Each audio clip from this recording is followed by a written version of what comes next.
ഒരുപാട് ദൂരം വരെ പച്ചിമ നിറഞ്ഞ കരിമ്പിൻ തോട്ടം ഉണ്ടായിരുന്നു. കൃഷിക്കാരൻ തന്റെ ജോലിയിൽ ബിസിയായിരുന്നു. കാട്ടിൽ രുചിയുള്ള കരിമ്പിന്റെ വാസന നിറഞ്ഞിരുന്നു. ഇവിടെ നോക്ക്, നന്ദപൂരിന്റെ അടയാളം തന്നെ അതിന്റെ രുചി തന്നെയാണ്. നമ്മളുടെ അടുത്തുള്ള കറുമ്പിന്റെ ചാറ് നേരായിട്ട് മനസ്സിലേക്ക് ഇറങ്ങും. അതേ മുതലാളി, ഒവ്വൊരു കൊല്ലവും നമ്മൾ അറുവട ചെയ്യുമ്പോൾ അടുത്തുള്ള ഗ്രാമത്തിലെ ആൾക്കാരും ഇതിനെ വാങ്ങാനായിട്ട് വരുന്നു. പിന്നെ ഇത്തവണ നമ്മുടെ കരിമ്പ് മുൻപത്തെക്കാളും നന്നായിരിക്കുന്നു. നല്ല തടിയുള്ളതും രുചിയുള്ളതുമായിരിക്കുന്നു. കുറച്ച് ആഴ്ചകൾക്ക് ശേഷം വയലിൽ ചെറിയ മാറ്റം ഉണ്ടായി. കരിമ്പിൻ തോട്ടം ഉണങ്ങാൻ തുടങ്ങി. എന്താ ഇത്? ഇലയൊക്കെ ഉണങ്ങിപ്പോയിരിക്കുന്നു. ഇതിനു മുൻപ് ഇങ്ങനെ സംഭവിച്ചിട്ടേ ഇല്ലല്ലോ. അതേ രാമു, എന്താ നിന്റെ പാടത്തിലും ഇതാണ് നടന്നിരിക്കുന്നത്? അതേ മുതലാളി, കടന്ന 2 ദിവസങ്ങളായിട്ട് കറുമ്പിന്റെ രുചി വളരെ കുറവായിട്ടാണ് ഉള്ളത്. ഇതെങ്ങനെ സംഭവിക്കാനാണ്? നമ്മുടെ കൃഷി നശിപ്പിക്കാൻ ആരെങ്കിലും എന്തെങ്കിലും ചെയ്യുന്നുണ്ടോ എന്തോ? എല്ലാവരുടെ മുഖത്തും സങ്കടം നിറഞ്ഞിരുന്നു. ദിവസങ്ങൾ ഇങ്ങനെ കടന്നുപോയി. പക്ഷേ ദിവസങ്ങൾ പോകുന്തോറും അവസ്ഥ വീണ്ടും മോശമായി മാറി. രാത്രി സമയത്ത് പാടത്ത് വ്യത്യസ്തമായ പ്രകാശം കാണാൻ തുടങ്ങി. ഗ്രാമത്തിലെ വിളകൾ ഉണങ്ങിക്കൊണ്ടിരുന്നു. ഗ്രാമത്തിലെ ജനങ്ങളൊക്കെ ഒന്നിച്ചുകൂടി. എല്ലാരും വളരെ വിഷമത്തോടെയായിരുന്നു. ജമീന്ദാർ വീരേന്ദ്ര പ്രതാപ്, തലവൻ ബൽരാജ് സിംഗ്, വയസ്സായ രഘുനാഥ് മാമ, സുമിത്ര, പിന്നെ ചമ്പയും അവിടെ ഉണ്ടായിരുന്നു. ഇപ്പോൾ ഓവറായി പോയി. നമ്മുടെ വിളച്ചൽ നഷ്ടപ്പെട്ടുകൊണ്ടിരിക്കുകയാണ്. പാടത്ത് വ്യത്യസ്തമായ വെളിച്ചം വന്നുകൊണ്ടിരിക്കുന്നു. എവരെല്ലാം രാത്രിയിൽ അങ്ങോട്ട് പോകുന്നു. പേടിച്ച് വിറച്ച് അങ്ങോട്ട് നിന്ന് ഓടിപ്പോകുന്നു. അവസാനം അങ്ങനെ എന്താണ് സംഭവിക്കുന്നത്? ഇത് എന്തോ തീയ ദൃഷ്ടി പോലെ തന്നെ ഉണ്ട്. അല്ലെങ്കിൽ ഏതെങ്കിലും പഴയ ശാപം. എനിക്ക് അറിഞ്ഞതുവരെ ഇത് ആദ്യമായിട്ടാണ് സംഭവിക്കുന്നത്. നമ്മൾ ശരിക്കുള്ള കാരണം അറിയണം. ഒരു പക്ഷേ ഇതിന്റെ പുറകിൽ എവരെങ്കിലും ഉണ്ടെങ്കിൽ അവരെ നമ്മൾ തടവിലാക്കണം. സാറേ, ഞങ്ങൾ പേടിച്ചു പുറകിലോട്ട് പോകാനാവില്ല. നമ്മൾ തന്നെ ചെന്ന് അവിടെ നോക്കണം. രാത്രി പാടത്ത് എന്താണ് നടക്കുന്നതെന്ന്. ചമ്പ പറഞ്ഞത് കേട്ടിട്ട് ജമീന്ദാർ വീരേന്ദ്ര പ്രതാപിന്റെ മരുമകൾ സുമിത്ര നന്നായി ചിന്തിച്ചിട്ട് എന്തു പറഞ്ഞെന്നാൽ, അതെ, നമ്മൾ ഈ നന്ദപൂരിനെ രക്ഷിക്കണമെങ്കിൽ നമ്മൾ ഈ രഹസ്യത്തിന് ഒരു തീരുമാനം ഉണ്ടാക്കണം. ഞാനും ചമ്പയും തീരുമാനിച്ചു കഴിഞ്ഞു. അതായത് ഞങ്ങൾ രണ്ടുപേരും ചേർന്ന് നിങ്ങൾ എല്ലാവരുടെ സഹായത്തോടു കൂടി ഈ പ്രശ്നം പരിഹരിക്കുമെന്ന്. ഇങ്ങനെ പറഞ്ഞിട്ട് സുമിത്ര തന്റെ അമ്മായിയച്ഛന്റെ കാതിൽ വളരെ പതുക്കെ ചമ്പയും അവളും ചേർന്നുണ്ടാക്കിയ പദ്ധതി പറഞ്ഞു. എനിക്ക് നിന്റെ മേലെ വിശ്വാസമുണ്ട് മോളെ. പിന്നെ ചമ്പാവിന്റെ ധൈര്യത്തിലും എനിക്ക് പൂർണ്ണ വിശ്വാസം ഉണ്ടായിരുന്നു. എനിക്ക് വിശ്വാസമുണ്ട് നിങ്ങളുടെ സഹായം കൊണ്ട് തീർച്ചയായും ഈ രഹസ്യത്തിനെ നമ്മൾ കണ്ടുപിടിക്കാൻ പറ്റും. കാരണം നമ്മളുടെ ഗ്രാമത്തിൽ വളരെ ബുദ്ധിശാലിയായവർ നിങ്ങളാണ്. ചമ്പയും സുമിത്രയും പാടത്തേക്ക് പോകാൻ ഏർപ്പാട് ചെയ്യുകയായിരുന്നു. ചമ്പ, നീ തയ്യാറായിരിക്കുന്നുവല്ലോ. അങ്ങനെ ഏതെങ്കിലും ഒരു ശക്തി നമ്മുടെ പാടത്തെ നശിപ്പിക്കുന്നുവെങ്കിൽ നമ്മൾ വളരെയധികം സൂക്ഷിക്കണം. പേടിക്കുന്നത് കൊണ്ട് ഒന്നും തന്നെ നടക്കില്ല സുമിത്രാണി. വരൂ, പുറപ്പെടാം. ഈ വിചിത്രമായ പ്രകാശം എവിടെ നിന്നാണ് വരുന്നത്? രണ്ടുപേരും പാടത്തിലേക്ക് നടന്നു ചെന്നു. അവിടെ ചെറിയ വെളിച്ചം കാണുന്നു. പെട്ടെന്ന് കാറ്റ് വേഗതയിൽ വീശി. പിന്നെ ചെടികൾക്കിടയിൽ എന്തോ ശബ്ദം കേട്ടോ. കാറ്റ് എന്തിനാ പെട്ടെന്ന് ഇത്ര വേഗതയിൽ വീശുന്നത്? എന്തോ പ്രശ്നമുണ്ട്. നമ്മൾ കുറച്ചുകൂടി അകത്ത് ചെന്ന് നോക്കണം. രണ്ടുപേരും ആ കരിമ്പിൻ തോട്ടത്തിനകത്തേക്ക് ചെന്നു. എന്നിട്ട് നോക്കി, ആരോ ചെടിയുടെ പുറകിലായി കറുത്ത രൂപം മനങ്ങിക്കൊണ്ടിരുന്നു. പെട്ടെന്ന് ആ പ്രകാശം അണഞ്ഞുപോയി. പിന്നെ എല്ലാം തന്നെ നിശബ്ദമായി. ഇനി എന്തു ചെയ്യും? നമ്മൾ രാംദാസ് ബാബയോട് ഉടൻ തന്നെ സംസാരിക്കണം. അദ്ദേഹത്തിന് എന്തെങ്കിലും അറിയാമായിരിക്കാം. പഴയ കാലത്തെ ശിവൻ കോവിലിൽ രാംദാസ് ബാബ ഇരിക്കുകയായിരുന്നു. സുമിത്രയും ചമ്പയും അദ്ദേഹത്തിന്റെ മുൻപിൽ ചെന്ന് നിന്നു. മോളെ, നിങ്ങൾ തീർച്ചയായും ഇങ്ങോട്ട് വരുമെന്ന് എനിക്കറിയും. നിങ്ങളുടെ പാടത്ത് നടക്കുന്നത് അത് സാധാരണ കാര്യമല്ല. ബാബ, നിങ്ങൾക്കെല്ലാം തന്നെ മുൻപേ അറിയാമോ? ഈ രഹസ്യം വളരെ പഴയതാണ്. ക്ഷേത്രത്തിന്റെ അടിസ്ഥലത്ത് ഒരു പെട്ടിയുണ്ട്.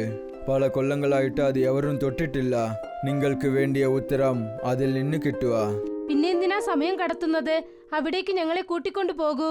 ക്ഷേത്രത്തിനടിയിൽ ഇരുട്ടായ അടിത്തളത്തിൽ ഒരു പഴയ മരപ്പെട്ടി ഇരിക്കുകയായിരുന്നു. അതിന്റെ എല്ലാ വശവും പൊടി കൊണ്ട് നിറഞ്ഞിരുന്നു. ബാവ, ഈ പെട്ടിക്കകത്താണോ ഞങ്ങളുടെ ചോദ്യത്തിനുള്ള ഉത്തരമുള്ളത്?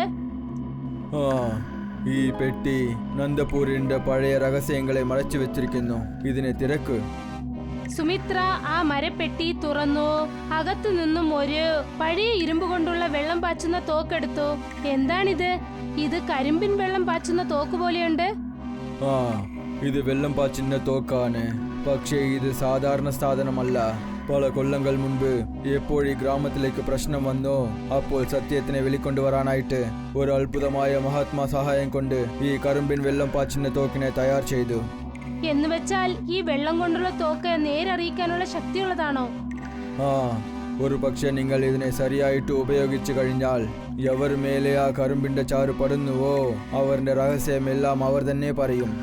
അതെ, ഇപ്പോൾ ഗ്രാമത്തിൽ ആരുടെ സത്യമാണ് മറഞ്ഞിരിക്കുന്നതെന്നത് ഞങ്ങൾ കണ്ടുപിടിക്കണം. രണ്ടുപേരും മാറി മാറി മുഖത്തു നോക്കി. അവർ രണ്ടുപേരുടെ മുഖത്തും ആത്മവിശ്വാസം ഉണ്ടായിരുന്നു. നന്ദപൂരിലെ കരിമ്പിൻ പാടത്ത് ചമ്പയും സുമിത്രയും അർദ്ധരാത്രിയിൽ പാടത്ത് മറഞ്ഞിരുന്നു. എല്ലാ വശവും ശാന്തമായിരുന്നു. ചെറിയ കാറ്റ് വീശിക്കൊണ്ടിരുന്നു. പിന്നെ ചില സ്ഥലങ്ങളിൽ കരിമ്പിനിരയുടെ ശബ്ദം കേട്ടുകൊണ്ടേയിരുന്നു. സുമിത്രാണി, ഇതുവരെ കണ്ണിലൊന്നും തന്നെ കാണുന്നില്ല. നമ്മൾ തെറ്റായിട്ടൊന്നും ചെയ്യുന്നില്ലല്ലോ. ധൈര്യമായിരിക്കും ചമ്പേ. അങ്ങനെ എന്തെങ്കിലും പ്രശ്നമാണെങ്കിൽ അത് തീർച്ചയായും നമ്മുടെ മുൻപിൽ വരും. അപ്പോഴാണ് കുറച്ചു ദൂരത്ത് ഒരാൾ നടക്കുന്ന കാലടി ശബ്ദം കേൾക്കാൻ തുടങ്ങിയത്. ചമ്പയും സുമിത്രയും അത് നന്നായി ശ്രദ്ധിച്ചു. ആ ചെടിയുടെ പുറകിലായി ഒരു നിഴൽ കണ്ടു. പാടത്ത് എന്തോ തെളിച്ചുകൊണ്ടിരുന്നു. ദേ നോക്കൂ സുമിത്രാണി, ഒരു വ്യത്യസ്തമായ രൂപം. അയാൾ കരിമ്പിൻ തോട്ടത്തിൽ എന്തോ തെളിച്ചുകൊണ്ടിരിക്കുകയാണ്. അതെ, ഇത് അതേ ആളാണ്. ഇദ്ദേഹത്തെ ഒരു നിഴലായാണ് ഈ ഗ്രാമത്തിലെ ജനങ്ങൾ കരുതിക്കൊണ്ടിരുന്നത്. ഇന്ന് സത്യം എന്താണെന്ന് തീർച്ചയായും അറിയും. അദ്ദേഹം പാടത്തു നിന്നും പുറത്തു പോകാൻ തുടങ്ങി. സുമിത്ര വളരെ പെട്ടെന്ന് അദ്ദേഹത്തിന്റെ മേലിലേക്ക് കരിമ്പിൻ ചാറ് തെളിച്ചു.